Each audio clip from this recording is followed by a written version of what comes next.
Stop saying vulnerable. This one word makes you sound instantly smarter. Susceptible. Pronounce it as susceptible.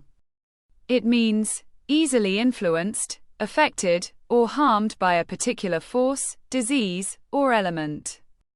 Without his warm winter jacket, Leo was highly susceptible to the freezing winds and caught a cold.